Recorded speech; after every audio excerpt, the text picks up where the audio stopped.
Trust the Reef. Escaped prisoners are destabilizing the region. Well, don't let me stop you. Today we have a double upload because I wanted to get out a review and my first impressions on the Thunderlord exotic heavy machine gun that dropped today with the end of the Festival of the Lost quest.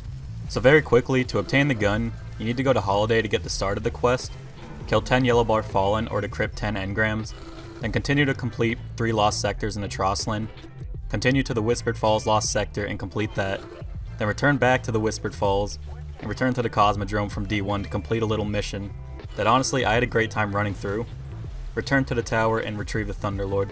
So starting off, the Thunderlord is an exotic heavy machine gun with 62 in the mag and fires at 450 RPM, and its intrinsic perk is called Rain Havoc. Kills with this weapon generate lightning strikes from above. This is pretty much a cooler version of Firefly with a larger radius. Next we have polygonal rifling. Barrel is optimized for recoil reduction, which increases stability. Armor piercing rounds cause extra damage to combatant shields and overpenetrates targets. Then lightning rounds, the weapon fires faster, more accurately the longer the trigger is held. Continuous damage generates lightning strikes. And finally we have Feeding Frenzy. Kills with this weapon increase reload speed for a short period of time. So this gun is a returning favorite from Destiny 1. And so far with my time using it, I have to say that the Destiny 2 version is miles better than the way it used to be. The lightning strikes are awesome, and it gives its gun its own personality rather than it being like a regular old Firefly or just an explosion. And the gun's stats are overall pretty great. Its reload speed is fine, it does a great amount of damage, and it has ridiculous range.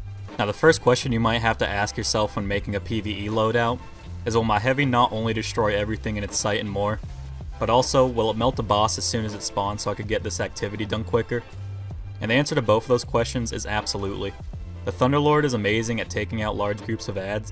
It has enough ammo in the magazine to wipe out an entire army. But not only that, one bullet is all it takes to kill around 5 to 6 enemies. Just tap them in the head and everything around it will just blow up in an arc explosion. You could pretty much clear half of a strike with just a single brick of heavy.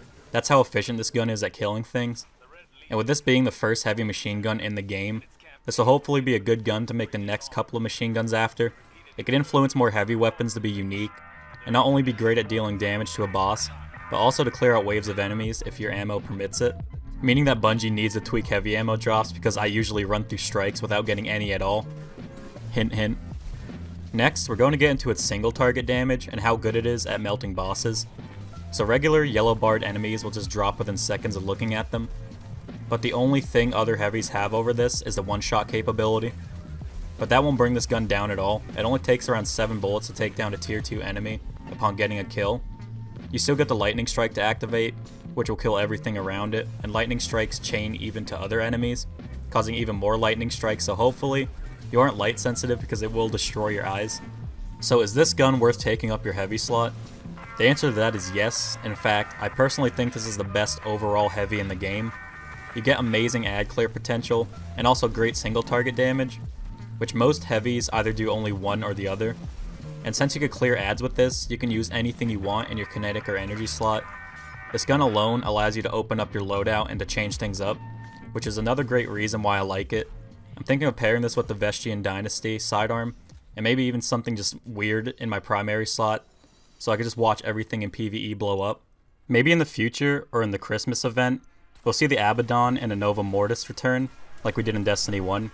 Those two machine guns were the Solar and the Void version of the Thunderlord, and they were really fun to use. Or maybe when this thing gets a catalyst, we'll see some sort of hard light type effect on it, where you could change the gun's elemental damage at will. And I think doing this would be awesome for this exotic alone, rather than making 2 separate ones that would take a time investment, so we could get other cool guns, but that's just my thought. Who knows, with the next event, we might not even get any cool or new guns. I'd be disappointed in that, but who knows what Bungie is going to do next, because this was a cool little gift they gave to us out of nowhere, until it was randomly data mined one day. I'm more than happy to see this thing back, and maybe with Black Armory, more unique weapon types will be added to hopefully spice up the game a little bit, because introducing machine guns again really changes up the game. But overall, this is an amazing weapon and probably one of the best in the game at the moment, and I can't wait to try it out in PvP and farm people with the heavy the whole game. Even in Rumble, I could see this becoming a problem, but oh well, this game needs some fun in it anyway. Let me know what you guys think of this thing, or machine guns in general. Let me know if you love it or hate it and what guns you want to see return. And if you enjoyed this or found it helpful, consider dropping a like on the video or maybe even a sub to the channel. and we're closing in on 600 subs, and I can't thank you enough for that, and I have more content in the future to come. But thank you so much for watching, and I hope to see you in the next one.